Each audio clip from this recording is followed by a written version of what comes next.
આમ આદમી પાર્ટી પ્રદેશ પ્રમુખે પણ પ્રહાર કર્યા છે। કપાળ પર અને હાથમાં કાળી પટ્ટી બાંધીને વિરોધ નોંધાવ્યો। ગુજરાતમાં ખેડૂતોને પરેશાન કરવામાં આવી રહ્યા છે।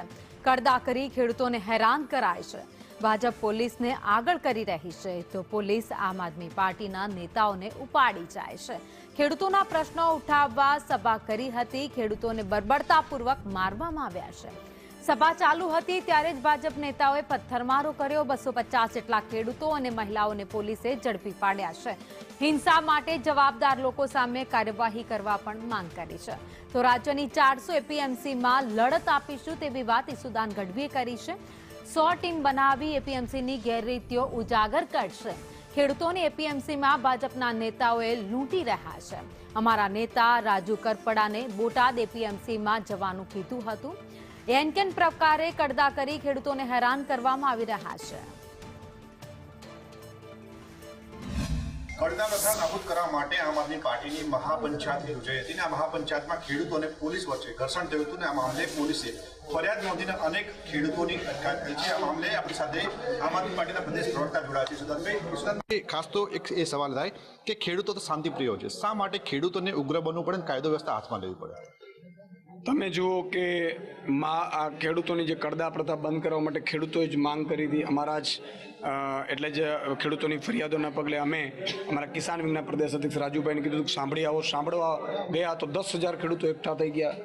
પછી એમણે ડિમાન્ડો બે મૂકી, કરદા પ્રથા બંધ કરો ને એમને જે મિલો સુધી લઈ જવું પડે છે એનું ભાડું ખેડૂત નહીં આપે, એ માંગો વાજબી હતી। એ માંગો પૂરી કરવી જોઈએ। મુખ્યમંત્રીને તરત જ તમે એને રાજ્ય રજિસ્ટ્રારને કહીને એમણે કહેવું જોઈતું હતું કે બોટાદમાં નહીં, આખા એપીએમસીમાં બધા એપીએમસીમાં આવા કરદા ચાલતા હોય તો બંધ કરાવો, કડ પ્રથા બંધ કરાવો, લૂંટ બંધ કરાવો કિસાનોની।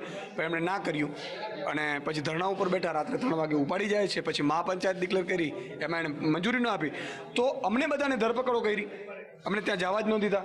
રાજુભાઈ કરપડા એ ગામમાં હતા એટલે એણે ગામવાસીઓ કીધું કે અહીંયા જ આપણે 5-25 ગામ મળી લઈએ।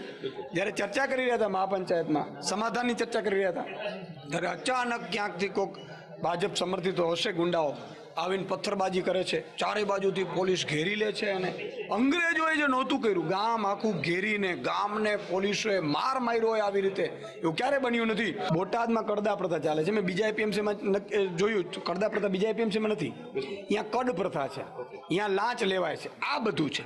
એ તો અમે સ્વીકારીએ છીએ। માની લો કે જામજોધપુરમાં તો કરદા પ્રથા નથી, જુનાગઢમાં નથી, મેં વિસાવદરમાં ગોપાલભાઈને ફોન કર્યો તો કે અહીંયા નથી, બધું ચેક કરાવ્યું। અહીંયા જ કેટલાક રિંગ બનાવતા હતા, એ ત્યાં સાચા વેપારીઓને પણ સ્વીકાર્ય નહોતું। ભાજપના એપીએમસીના કેટલાક હોદ્દેદારો ને કેટલાક લોકો આ રિંગ બનાવીને કરતા હતા, પણ ઊંઝા એપીએમસી છે તો એમાં અલગ પ્રકારની લૂંટ છે। તો અત્યારે અમે બધી તપાસો કરી છે, રિસર્ચ કરી રહ્યા છીએ, હેલ્પલાઇન કરીએ છીએ અને એટલા માટે આ લડત લાંબી ચલાવીશું। આગામી સમયમાં કિસાન મહાપંચાયતમાં અરવિંદ કેજરીવાલજી અને ભગવત માનજીને બોલાવીશ। ધન્યવાદ। તો આ હતા ઈસુદાન ગઢવી, જેમનું સ્પષ્ટ માનવું છે કે બોટાદમાં કરદા પ્રથા ચાલે છે અને આ જ ક્રમથી આંદોલન કરવામાં આવ્યું હતું। આગામી દિવસોમાં ગુજરાતની 400 જેટલી એપીએમસીમાં આ પ્રકારની લડત લડવામાં આવશે, જેથી કરીને ખેડૂતોને જે અન્યાય થાય છે તે દૂર થાય। કેમેરા પર્સન કુંતલ મહેતા સાથે પ્રતીક જાદવ।